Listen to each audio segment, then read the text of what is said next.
So they say that talent borrows and genius steals. Obviously, this is bollocks.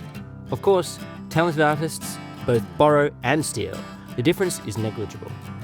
Genius, in my opinion, innovates. It changes the game. In an ideal world, the maxim could instead be permanently changed to talent typically borrows and steals, whereas true artistic genius might instead be the ability to create something truly original. I appreciate this isn't quite pithy or snappy enough to fit on a t-shirt. Such is this stupid, lousy world. God, I hate it. But anyway, a small handful of hugely successful artists seem to be able to exist almost entirely outside of industry standards and norms, where they don't have to play by the same rules as everyone else. Sure, they might be able to casually knock out a commercially successful record, but for the most part, they just do whatever they want. Joni Mitchell indeed fits into this category, with 1971's Blue alongside 74's Caught and Spark, perhaps representing the pinnacle of her commercial appeal and the long-playing focal point of her mainstream pop culture legacy as we understand it today. And if her career ended there, the royalties from A Case of You and Big Yellow Taxi alone would have kept her in oil paints and cigarettes for the rest of her life. Instead, she deliberately dove headfirst into one of the least accessible genres in popular music, in jazz fusion. Unlike artists who turn to folk and country in an effort to discover a mature sound, the decision for a white singer to go jazz is a decidedly elitist move, and therefore something of a cardinal sin in the pop world. Audiences then and now hate the idea of their idols being above them in any way. I can think of examples of the opposite, but bear with me. At least in an era of authenticity and earnestness, where Joni first made her name, this was, at surface level, a truism. And it is a measure of her genius that she could outgrow the confessional singer-songwriter thing so aggressively and ever expect to get away with it. Not only is modern jazz an elitist form of music, and not in a way that progressive rock is. You don't get that many teenage boys getting into Coltrane, do you? Joni Mitchell herself is and always was of the elite, despite the uniquely intimate and personal nature of her music.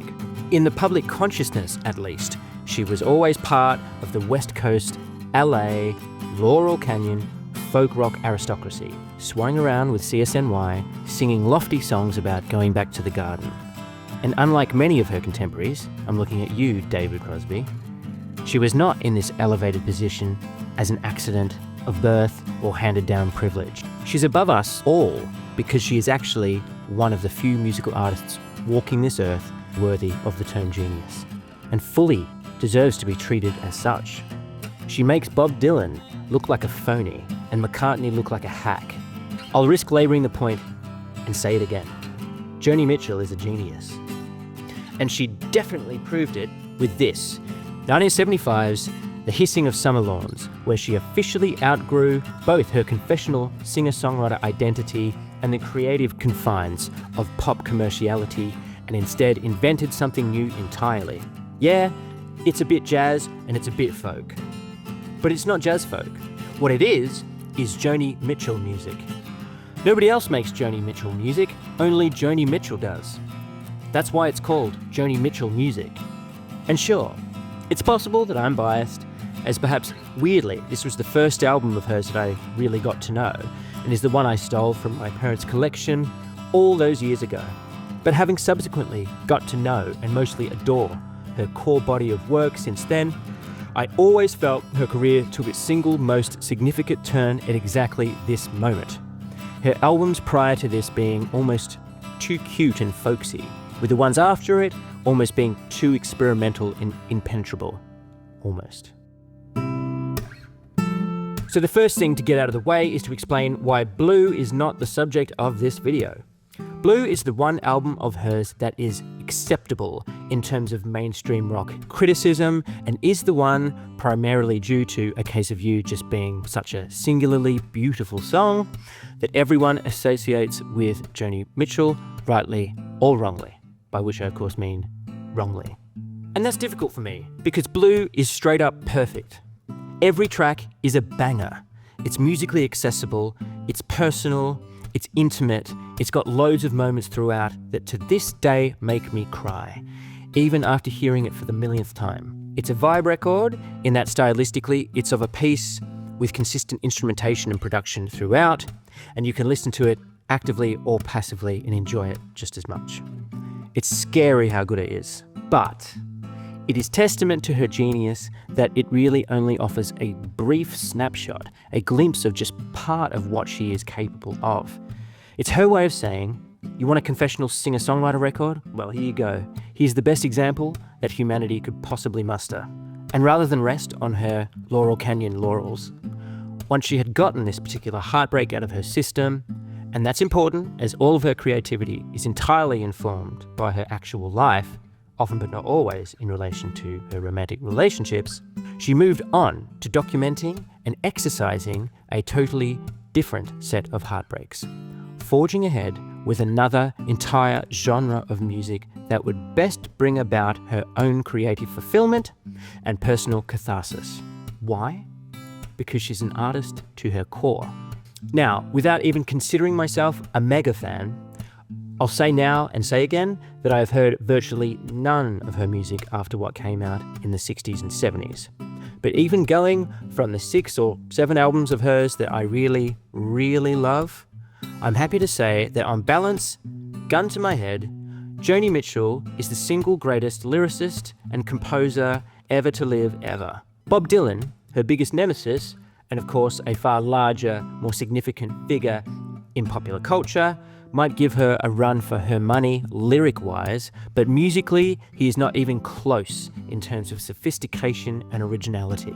And none of these qualities are in isolation the be-all and end-all in and of themselves, but when taken all together, she has jazz-level musical chops, but with an earnest and passionate pop sensibility. Like if Frank Zappa had a heart. The second elephant in the room that I feel obligated to point towards is that invisible, unspoken caveat that accompanies everything positive that anyone has ever had to say about Joni Mitchell. And that caveat is, yeah, she's pretty good. For a woman. She's a great songwriter. For a woman. She's a great guitarist. For a woman. And maybe she gets this more than others because she is precisely of the generation that still had one foot, or perhaps even more than one foot, in the past in terms of gender attitudes. I could probably talk forever about how much the hippies represent a political letdown. And while I have the exact musical tastes of a 60-plus-year-old man, I naturally have the politics of a millennial, because I am one. Through that lens, the sexual politics of, say, my parents' generation, coming of age around the same time as this music, leaves a lot to be desired from the perspective of most younger people. From the Beatles to CSNY, men of the classic rock aristocracy, as it were, disproportionately viewed women as something good-looking to have on your arm, someone to mend your fur coat for you, prepare your macrobiotic food, and maybe knock out a couple of babies for you. I know I pick on David Crosby a lot, but there is no way that his Ode to Threesomes, Triad, is about 2 guys and a girl. Or 3 guys for that matter. Free love is all well and good, but only if it caters to heteronormative tastes. But that's a sidebar. Now I feel bad that I have to touch on feminism at all in this discussion, because her gender is in fairness really only a footnote in her wider artistry. But I do think it's relevant to how she is, and certainly was, perceived. Again, because she was of that particular generation, and because she was more or less one of the first to do it in this era of rock. She wasn't a po-faced singer of folk songs like Joan Baez, a soul or pop diva like Aretha or, I don't know, Nancy Sinatra. Nor was she a rock chick like Janis Joplin or Grace Slick. She wrote her own songs, played loads of instruments, produced her own records, and painted her own album covers. Not even Bob Dylan was as self-contained and independent as this. I also think there's a touch of fetishization going on here, as the discussion of a female artist should not have to always come alongside a discussion of their looks or their relationship to feminism. And yet, I can't not talk about these things in relation to Joni Mitchell's work and career. Women who are intelligent, talented, and beautiful are by no means a rare thing. However, they do tend to make men lose their shit.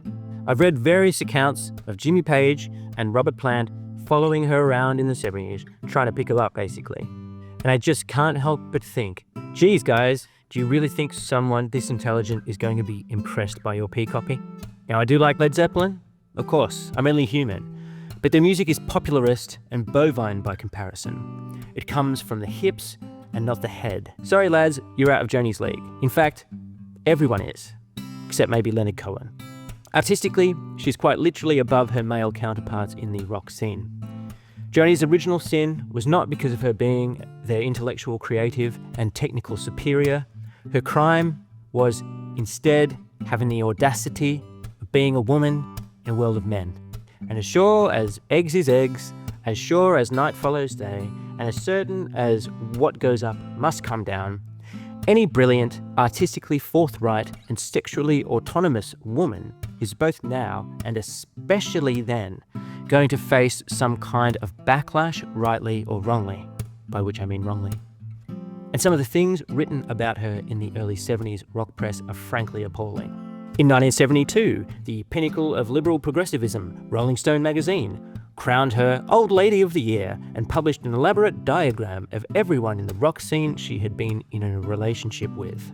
Jann Wenner of Rolling Stone, of course, has form for being an absolute shit, notoriously refusing to consider any female musicians or any black musicians in his 2023 book of Rock Masters, saying that none of them were as articulate as Jerry Garcia, Bono, or Bruce Springsteen.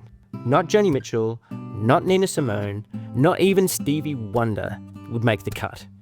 One of the few other people in popular music genuinely worthy of the term genius, in my view. And even in the face of this casual and explicit aggression, painting her as a victim at all also does her a disservice, because I'm sure she would be the first to say that her being a woman and brushing up on the wrong side of the male ego does not somehow make Joni some sort of martyr, some kind of spokesperson for women everywhere all of a sudden. An interesting parallel is the total sincerity in her songs and her totemic identification with the confessional singer-songwriter genre. Yet she has consistently maintained a complete and utter disdain for any journalist or fan who dares to point out the frankly obvious lines linking her creative output to her personal life. Like her relationship to feminism, with Joni it's all there in the practice and not in the theory. Her life itself is the art, and that speaks for itself. Her music and her art and her life are a self-feeding, self-perpetuating, ever-changing statement that doesn't need to conform to any particular artistic dogma, political ideology, or stylistic aesthetic. And why should it? Roberta Joan Anderson was born in Fort Macleod, Alberta in 1943.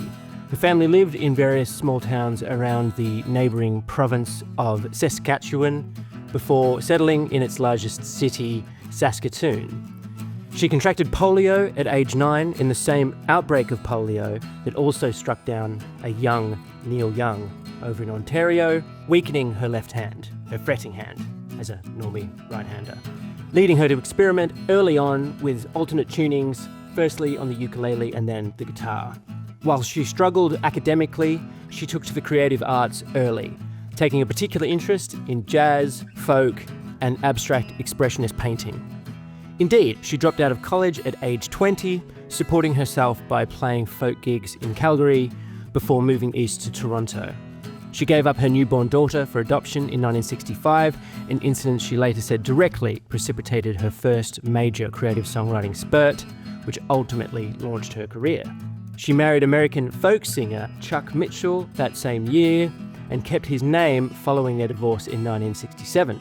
Part of the reason for their split was the tension caused by her comparative lack of formal education and her indifference to folk music orthodoxy. She also continued to follow her own creative path of experimental guitar tuning as a basis for her songwriting. Indeed, it was her burgeoning songwriting that caught the attention of the heavyweights of the folk music scene, with her song Both Sides Now soon being recorded by Dave Van Ronk and Judy Collins in 1967 and 68, respectively. And reading some of the earliest music journalism from her early career, critiques continually push the view of Joni Mitchell as a mere girl singing girly songs in her girly way. But her confidence, certainty of vision, and deep sincerity are immediately apparent to all. Rows and flows of angel hair and ice cream castles in the air, feather canyons everywhere. I've looked at clouds that way. Tuning wise, this is in drop D, in open D major, with a capo on the 4th fret, and it's not even a particularly unusual tuning for her standards anyway. Now they only block the sun, they rain, they snow on everyone. So many things I would have done, the clouds got in my way. Now, for any of you who have seen Joni's comeback in 2023, I think it was, at Newport, you would have seen her singing this song at age 79, having written it at around age 25. And it's incredible just how much the song only gathers meaning through the years, and it's just so very beautiful. But straight away, all of her hallmarks are there. The unusual tuning, these intriguing melodies that follow the lyrics rather than the other way around, which is what almost all other songwriters do. And in true Joni fashion, she's using a personal, albeit perhaps common experience as a means for expressing her own awe and bewilderment at the nature of the universe. From the get-go, Joni is drawing from outside of mere music for inspiration, from her own life, from literature, and from fine art. Not the Beatles and not Bob Dylan, at least for the most part. She looks at clouds in the sky and a song just falls out of her. If that's not what creative genius is, I don't know what is. And unlike you and me, and just about everyone else who has ever picked up a guitar and written a song, she didn't start by mimicking others before finding her own voice. For most songwriters starting out, songwriting is initially a paint-by-numbers exercise. Songs start with a verse, and each verse is made up of little stanzas, and each stanza with the same number of syllables and following the same melody as before. Joni throws most of that out of the window from the get-go. And even harmonically, her use of open tunings, initially a byproduct of her childhood bout of polio, means that her choice of chords don't really move in the same predictable patterns and conventions that guitarists playing in standard tuning typically fall into. Therefore, her vocal melodies become more of a free-flowing expression of the words rather than the other way around. Joni Mitchell writes music impressionistically, in the way that David Crosby thinks that he writes music. And as much as I enjoy ragging on the guy, R.I.P. David, to his credit, he'd probably agree that his greatest achievement in life, or at least one of them, was discovering Joni Mitchell, taking her to LA, getting her a manager, a record deal, and producing her first, admittedly somewhat underwhelming album, Song to a Seagull, released in March 1968. Her own version of Both Sides Now appeared on 1969's Clouds, and 1970's Ladies of the Canyon properly established Joni Mitchell in the public consciousness as one to watch, and a major figure in the Laurel Canyon scene. Now, as much as I clearly gush over her myself, this is as good a time as any to demonstrate that I actually am capable of being critical of Joni Mitchell. So here are a couple of honest truths just to prove I can do it. 1.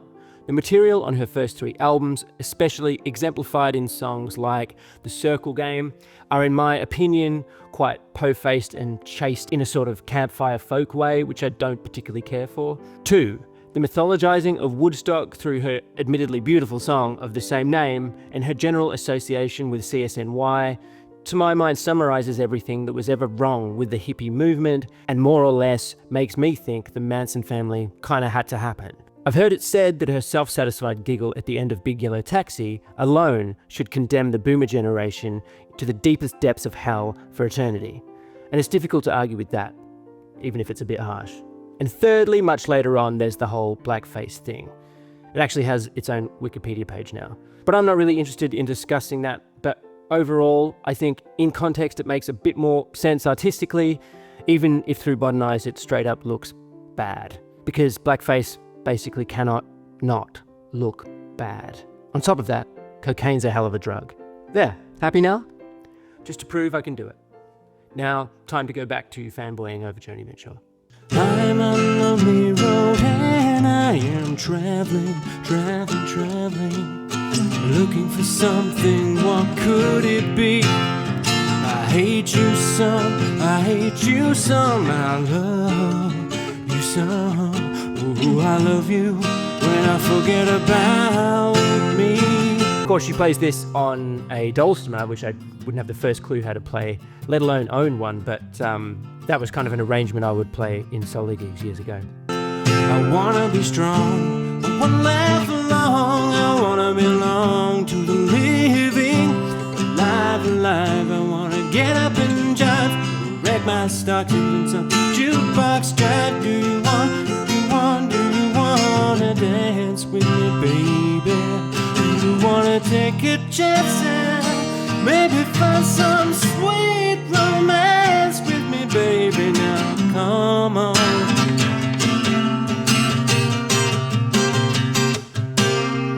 Anyway, of course 1971 saw the release of Blue, and the 6 albums between Blue and 1977's Don Juan's Reckless Daughter represent her imperial phase, and for my money just about the best run of 10 out of 10 perfect albums seen from any popular artist. David Bowie probably has a longer perfect run off the top of my head, even if I can admit I don't love Bowie as much as I love Joni.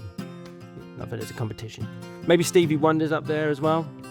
Anyway, I've already mentioned, I think Blue is the business. To my ears, her voice on Blue at age 28 is probably matured into the sound that eventually came to define her. And while she went on to achieve so much more, Blue is the entry point for 99% of Joni Mitchell fans, and rightly so.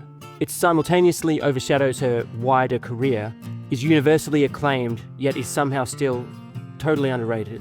Frankly, if a man made an album as good as Blue, they would be crowned world king for life. Inspired by her successive, if far from successful, relationships with Graham Nash and James Taylor, with Blue, she not only nailed her own Joni Mitchell aesthetic as we know it, but she completely nailed the whole breakup album genre entirely. She closed the book on it. The highest highs, the lowest lows. I could talk forever about Blue, but I won't. I could also talk endlessly about her next 2 albums, starting with late 1972's For the Roses, which is ultimately every bit as good as Blue, but is not quite as neat and accessible perhaps, or commercial for that matter. Ironic because its lead single, You Turn Me On, I'm a Radio, was up to that point her highest charting single released under her own name as opposed to just being a composer. Otherwise, it's clearly a transitional album containing her first forays into the jazz rock that would come to overwhelmingly inform her music for the next decade at least. That said, it nonetheless sticks to fairly sparse acoustic guitar and piano-led instrumentation, and once again, the ups and downs of her romantic life provides the inspiration behind most of its songs. 1974's Court and Spark is like Blue in that it is a fully formed, confident commercial tour de force, what I would call a AAA album. But that's really all they have in common. It marks a clean break from the folk-inspired music and the folk sound of her past in favour of a tasteful, jazz-infused pop. I love each and every track on it, with my personal favourite being The Same Situation, which segues effortlessly out of the previous track People's Parties. I think it perfectly sums up her unlucky in love predicament already chronicled thoroughly throughout her work. With heaven full of astronauts and the Lord on death row, while the millions of his lost and lonely ones call out and clamour to be found, caught in their struggle for higher positions and their search for love that sticks around. And then later on, sometimes you turn it on me like a weapon, and I need your approval. So I save up all my prayers, wondering who's there to hear. Send me somebody who's strong and somewhat sincere. this incredible string trill that happens there just sends a shiver up my spine every time I hear it. And I remember I first heard it when I was sitting on a bus somewhere and I just wanted to jump out of my seat. All the millions of the lost and lonely ones I call out to be released. So Court and Spark was of course a hit record and also produced a hit single in Help Me, as well as somewhat less successful singles in Raised on Robbery and Free Man in Paris. It's a perfect album through and through, and perhaps the only reason it isn't the subject of this video is that, like Blue, it's perhaps just a tad too well known and accessible. Joni's subsequent double live album, Miles of Isles, was also a big success, and having written a new batch of songs on the Court and Spark tour, she entered the studio in early 1975 to begin work on what would become The Hissing of Summer Lawns. I've talked before about navigating maturity in modern music and how in the 60s we had a generation who, for the first time, stayed in the public eye long enough for their careers to require a second act, as it were. Joni Mitchell is an interesting case in that she was already 25 in 1968 when her first album was released, and 32 when Hissing of Summer Lawns did, which might not seem significant now, but in old money, 25 is, well, old.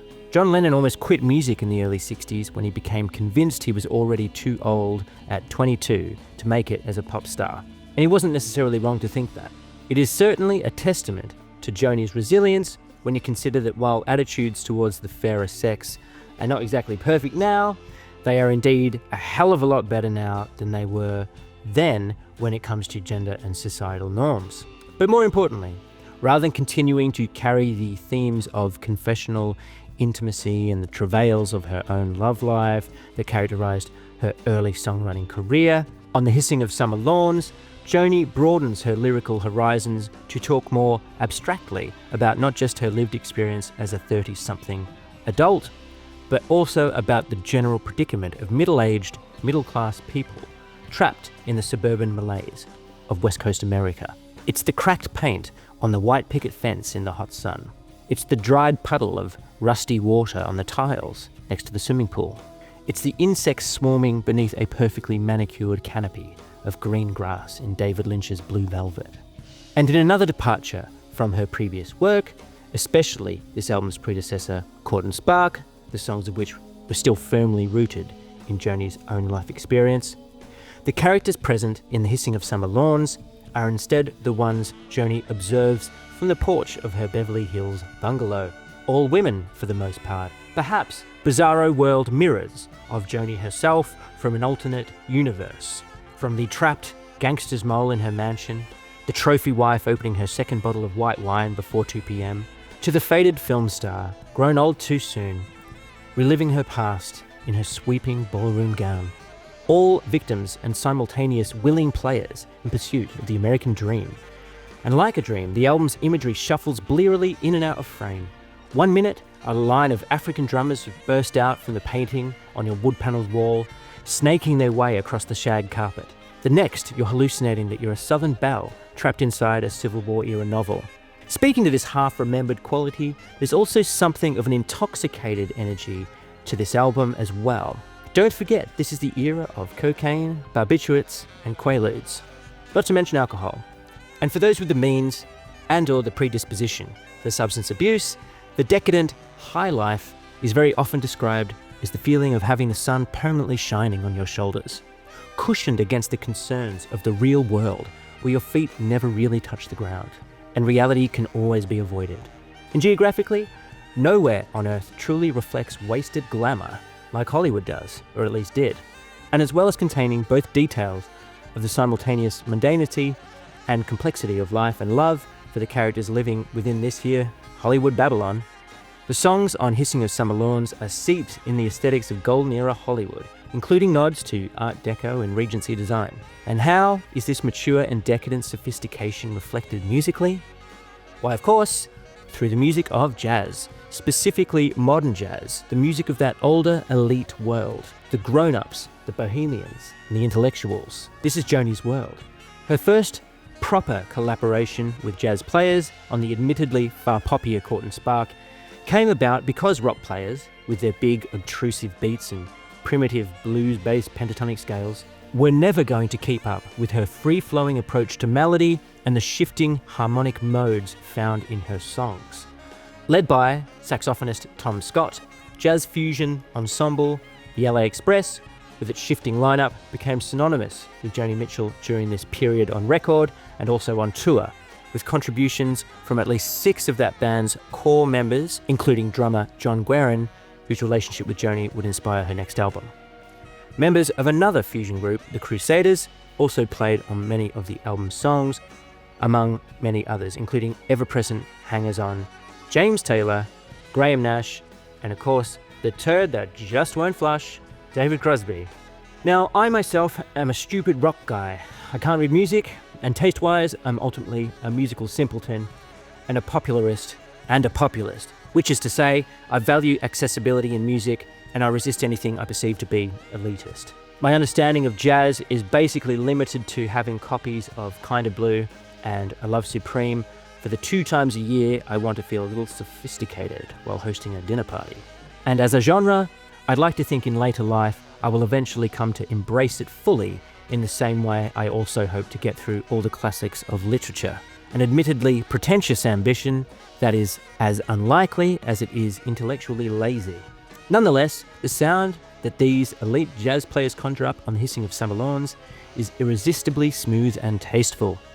The backing they provide on this record, like the album's lyrical themes, is equal parts indulgent and pleasant on the ears, and is largely characterized by delicately performed drums, edgeless electric pianos, and the kind of trebly finger-picked bass guitar that dilettantes like myself would associate with Weather Report's Jaco Pastorius, a future Joni collaborator.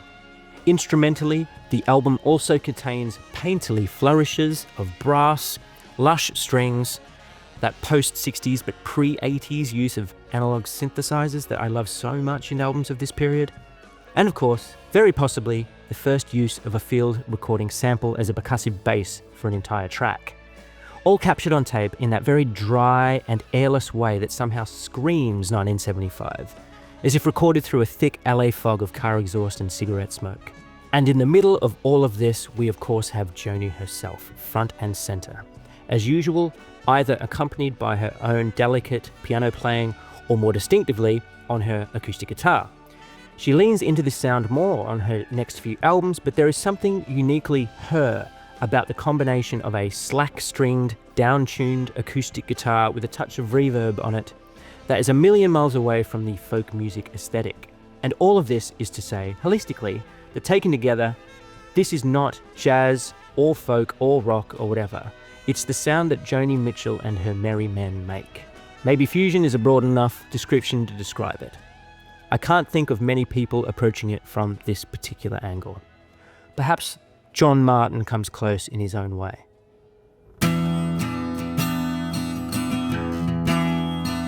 In France, they kiss on Main Street. Track 1, a joyous paean to youthful exuberance and carefree abandon.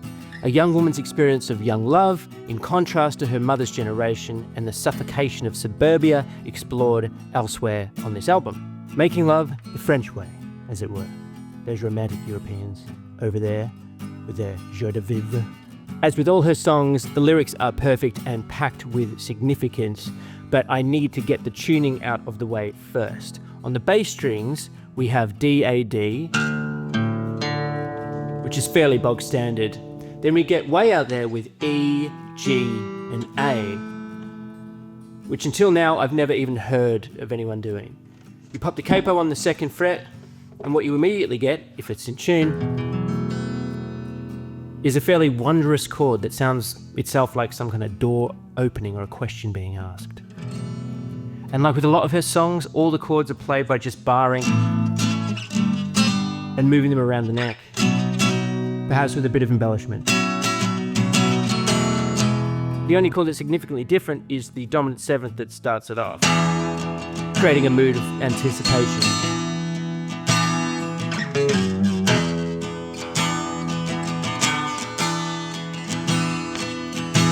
Downtown, my darling, dime store thief, in the war of independence, rock and roll rang sweetest victory. Under neon signs, a girl was in blue. No woman was fading in a suburban something Joni so often does is starting a song with a lift.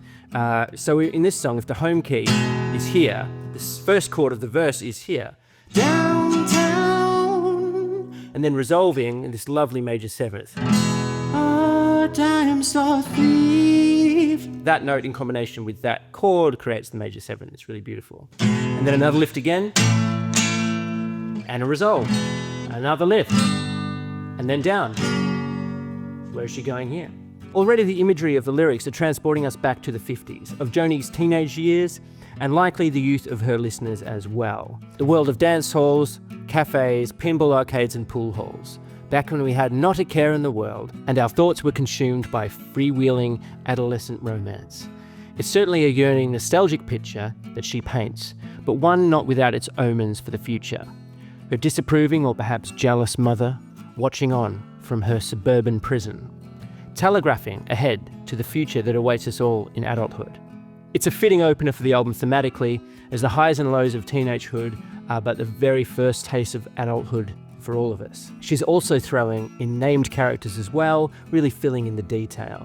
Gail and Louise in those push-up brassieres, tight dresses and rhinestone rings, drinking up the band's beers. It's a world I want to live in. It just is so gorgeous. Rollin', rollin', rock and rollin'. The way that final chord resolves with the vocal kind of puts a question mark on this whole thing. As if to say, is this world about to disappear? Is this some kind of dream that we're in? The furious cacophony of the royal drummers of Burundi, credited as warrior drums in the album's sleeve notes, provide the percussive backing and basis for the jungle line, Joni's ode to French post-impressionist painter Henri Rousseau.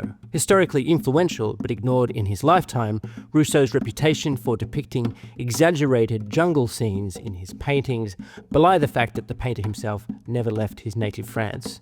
Joni's lyric describes the colonial tendency for fetishizing foreign cultures and the journey these representations make in the process of being commodified for Western audiences. From the jungle to the jazz club, something we might describe nowadays as cultural appropriation. And cultural appropriation is, in a meta sense, exactly what Joni herself is doing by using this East African field recording in this song.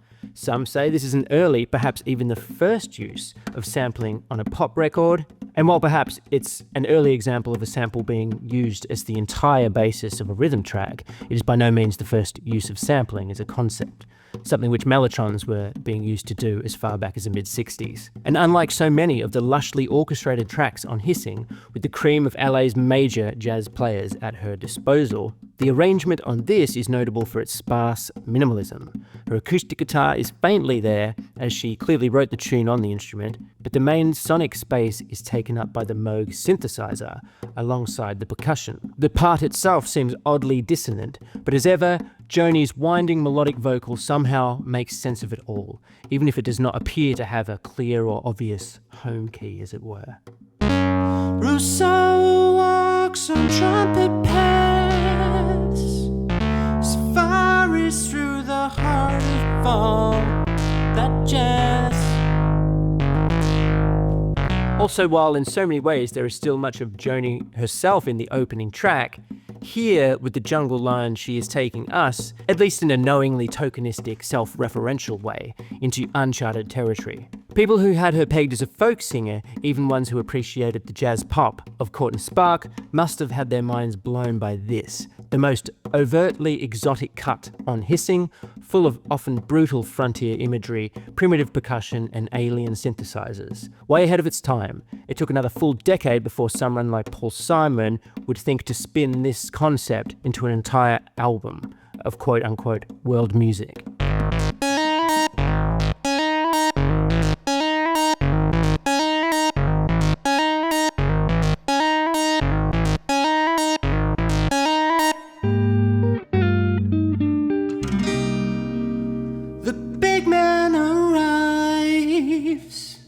It's so simple, but I love that as an opening line.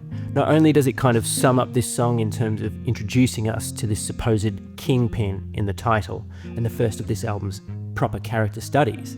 Not of the gangster, but instead of the woman on his arm, another trapped woman. Again, it is thematically a radical departure from the you and me intimacy of Joni's more popular work, and it's a departure of sorts in that stylistically as well. Edith and the Kingpin has basically taken us full jazz with another frankly bonkers guitar tuning as well in C, G, D, F, B flat and D. The feel of the track seems very lounge singer to me, very half asleep, leaning on a microphone stand kind of thing, as if it's being played in the very nightclub described in the lyrics of the song. And also very jazz in the way the melody jumps and spindles its way around so cleverly. Women he is taken grow old too soon. He tilts the tired faces gently to the spoon. Edith in his bed, a plane in the rain is humming. The wires in the walls are humming. Some mysterious song. A nice little personal note on this tune. On a steaming hot summer's day in this very room, I had all the doors open while trying to learn this song, strumming away and half mumbling the lyrics as I read them. Eventually I realised there was another voice joining me, singing along, and I realised someone elsewhere in our apartment block on the other side of that wall had been there for some time listening and singing along. I continued playing the chords as I walked outside and letting her take over the singing, and whoever she was, she knew every single word of this song, and before we got to the end it sounded as if her ride or whatever arrived and she left. And I never saw who it was or anything, but it felt somehow meaningful to connect to another random human being over such a beautiful piece of music. Don't Interrupt the Sorrow is much more of a groove, perhaps a bit of musical if not lyrical breathing space on the record, something a little less challenging. The congas set the mood, Larry Carlton and Robin Ford's guitars swirl in and out of the mix atmospherically, while, like on so many tracks in this album, the bass guitar, in this case played by Wilton Felder, provides the central harmonic underpinning of the track.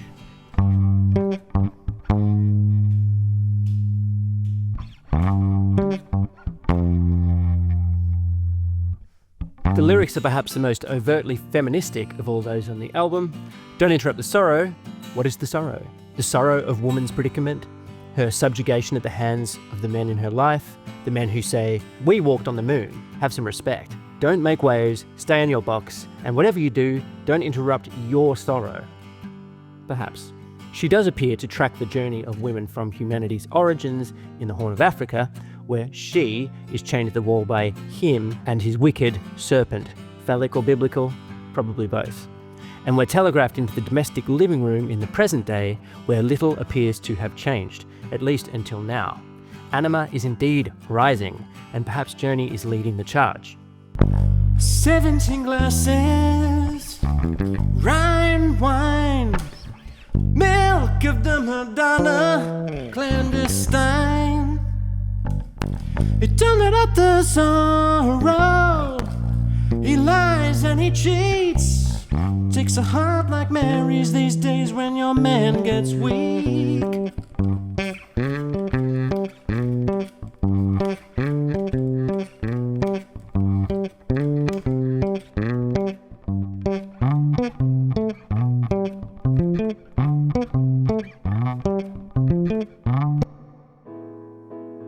We slow things down to close out side one with perhaps the most elaborately orchestrated piece on the album, a perhaps dreamed, perhaps hallucinated period drama of sorts.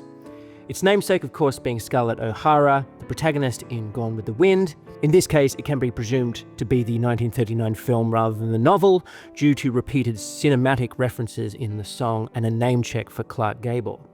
What the lyrics actually depict are the trials of a modern-day Southern belle, an aspiring actress, consciously modelling herself on the pampered yet stoic Scarlett O'Hara character. Lost in the romance and pomp of the Civil War era, as depicted on the silver screen, her fantasies colliding with the gritty reality of Hollywood, exacerbating her mental and perhaps physical fragility. She comes from a school of Southern charm. She likes to have things her way. Any man in the world holding out his arm will soon be made to pay. For a change, the guitars take something of a back seat in the arrangement, with a skeleton crew of Joni's piano, drums, and the prominent bass guitar providing a background for a lush string part, written and arranged by Dale Oler. In particular, the use of vibes in the fade-out of the song are gorgeous and, to my mind, invoke a gentle summer rain trickling down a window pane. Many consider this to be the centerpiece of The Hissing of Summer Lawns, and the both sung and spoken incantation, "A woman must have everything," in the song summarizes both its central character's tragic obstinance, but also Joni's determination on this album to utilize the female experience as a vector or paradigm for wider social critique.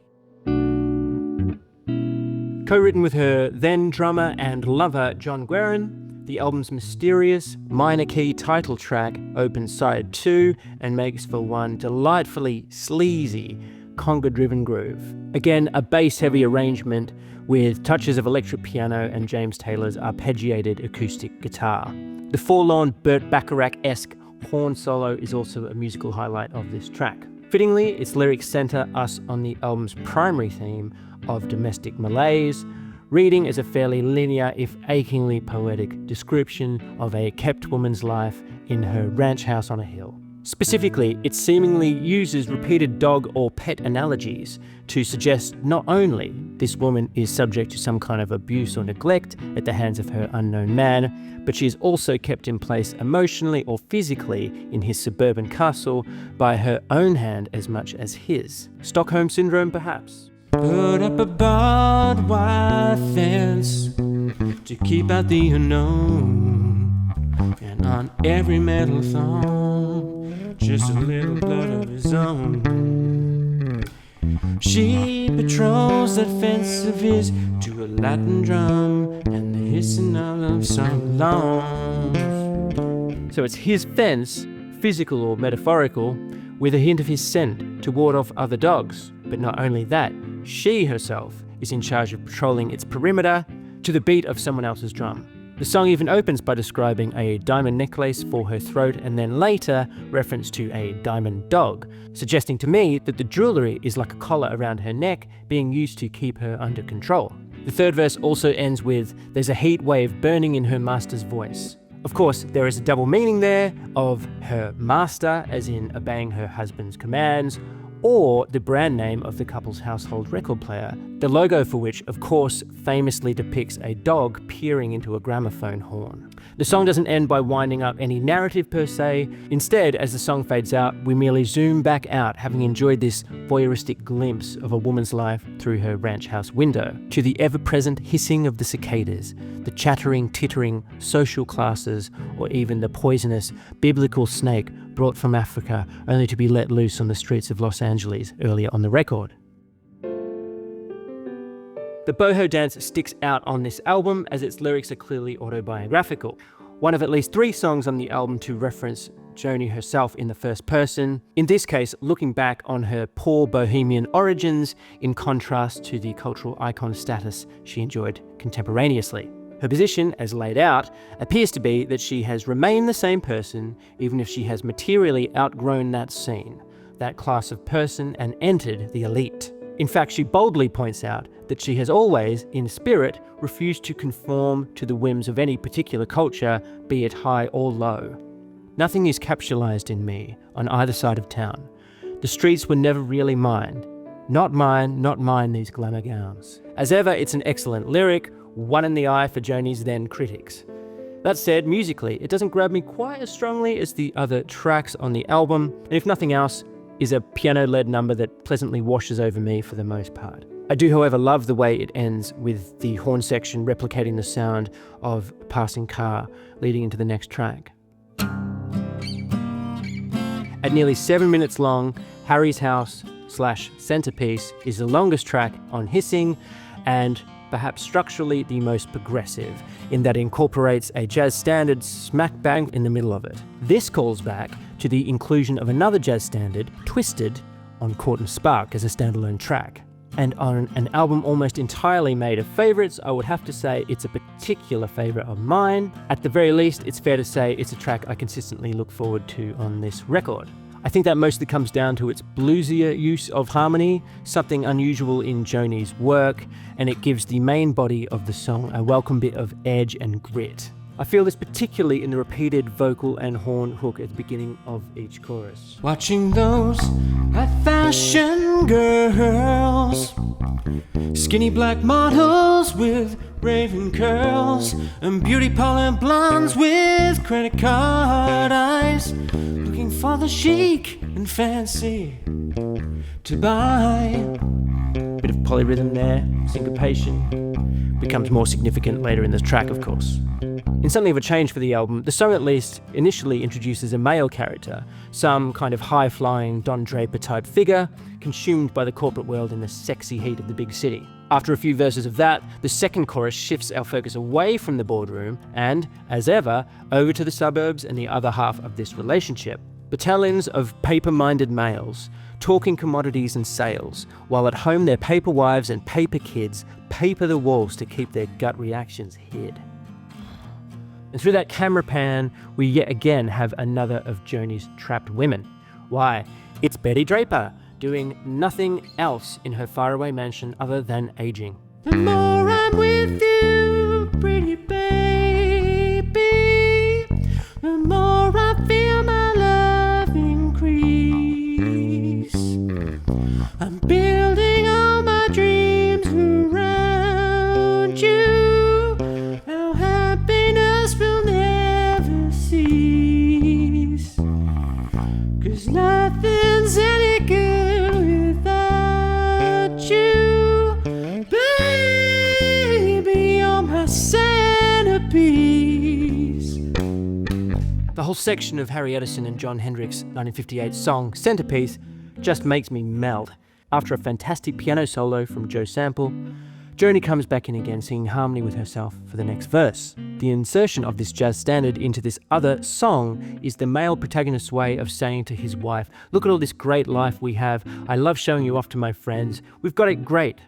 Can I win you back? You're my centerpiece, baby. Then as we transition back into the original song, we hear the nagging wife at the very end of her tether, demanding when Harry will be back from yet another late night working in the office. Then the final verse suggests that his romantic overture in the middle of the song has indeed failed and she has decided to leave the marriage, telling Harry exactly where to stick his fancy house and his fancy take-home pay. So perhaps ending this one on a positive note of emancipation for a nice change. Sweet Bird brings us back to the familiar slack-stringed guitar slapping of Joni's folk phase with touches of piano, guitar, and a background chorus of cooing Joni's. Out on some borderline, some mark of in between, I lay down golden in time and woke up vanishing. I lay down golden in time and woke up vanishing. Have you ever heard a more beautiful and sad description of aging in your life? Behind our eyes, calendars of our lives, circled with compromise. Sweet bird of time and change, you must be laughing. I mean, it's all there in the lyrics. It's a mystical rumination on time and aging, the sweet bird of youth taking flight. Like every track on this album, you get more bang for your buck by straight up reading the text rather than having some idiot describe it. You don't even need the musical context to recognize it as poetry. And although it has a very sparse arrangement, at least comparatively, the guitar volume swells and the chordal vocals give it an otherworldly, celestial, vast endlessness about it. Something captured in the outro where she enters into something of a loop, an unending life cycle. I guess it's based on what each set of time and change is touching. Guess it's based on what each set of time and change is touching.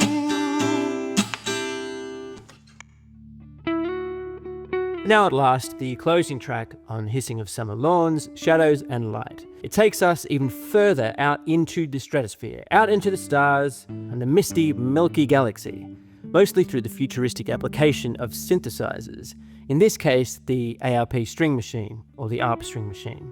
hitherto only used sparingly across the whole album. And I say futuristic not just because of the use of synths, signposting to the 80s aesthetically, or indeed some of her own work later on. I mean, this track feels futuristic even now, sonically and conceptually. Other than the sparse synth backing, it's best thought of as an a cappella performance. Again, with a chorus of Joni's harmonising with her lone main vocal.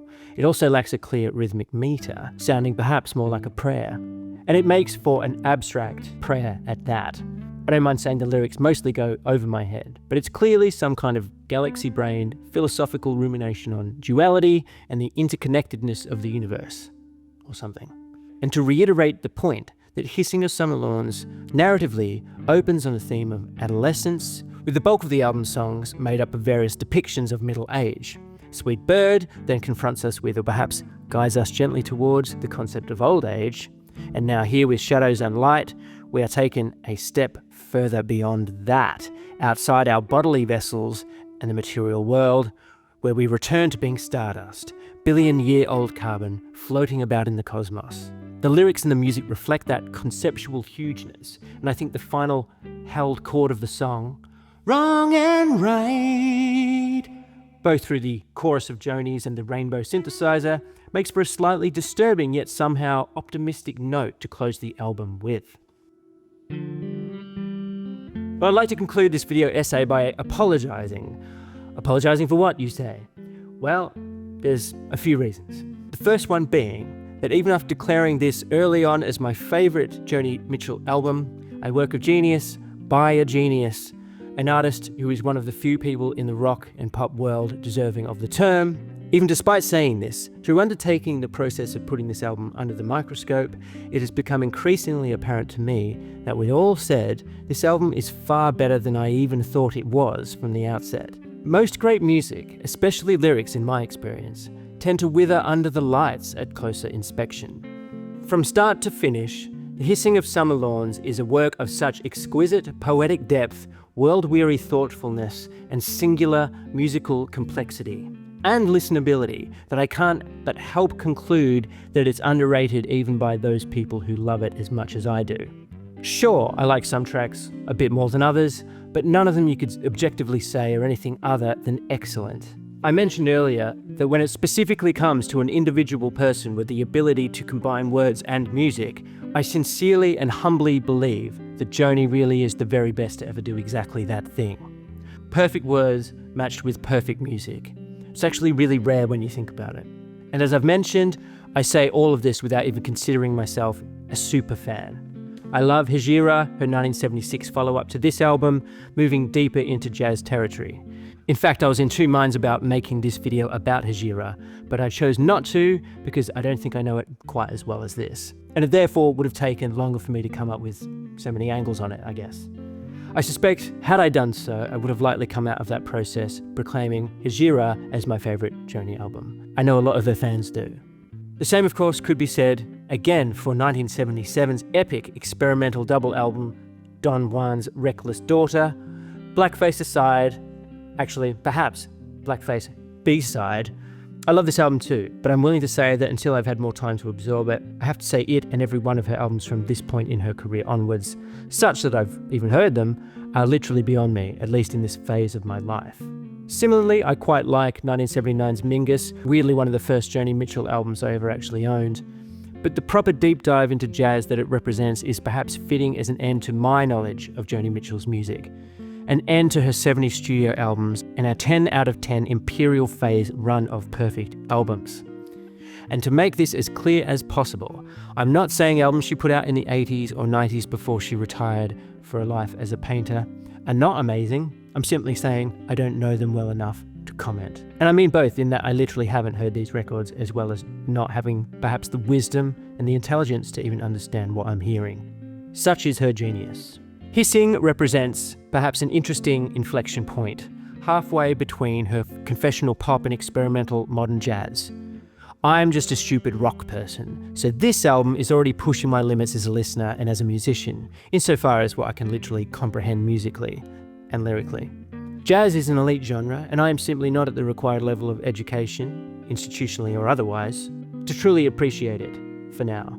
And I'm sure I will grow into it eventually. And so, for argument's sake, let's just pretend that Joni's career ends with the 70s.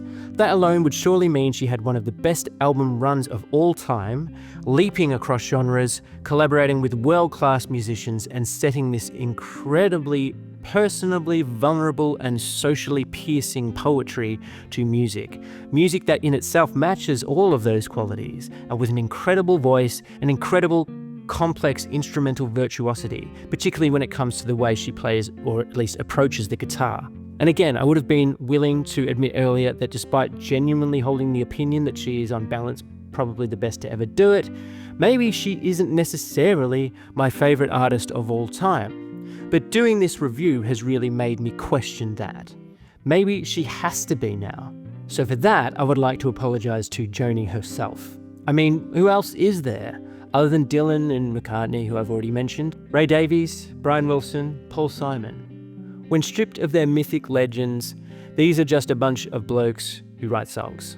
And if a bloke had written and performed and produced and painted the album cover art for an album like The Hissing of Summer Lawns, would you think about it the same way? I don't think we would. If Neil Young single-handedly came up with something as good as this, us music fans would feel obligated to get a tattoo of his face on our face, out of pure deference. So for that, and this is going to sound particularly unhinged, I would like to apologise to all womankind. Because even with my woke, millennial sensibilities, even I am sure that I, at least subconsciously, against my better judgment, are caveating all of my positive thoughts about Joni Mitchell with the same tired old thing. Oh yeah, she's a genius. For a woman. Such it is that these things are drilled into us from birth, especially within men, and especially within men who like rock music. So I'm sorry for that. And on top of it, The Hissing of Summer Lawns thematically effectively conveys the female experience through a range of female characters, trapped one way or the other from adolescence to old age in a man's world. And aside from whatever her personal politics may be in relation to gender or anything else for that matter, Joni Mitchell makes for the perfect vessel for this message for reasons beyond her mere material relationship to this world or her sociological understanding of it. Joni stands alone and above everyone else because she has that rare thing. That rare, seductive combination of supernatural musical talent, striking physical beauty, and seemingly infinite creativity.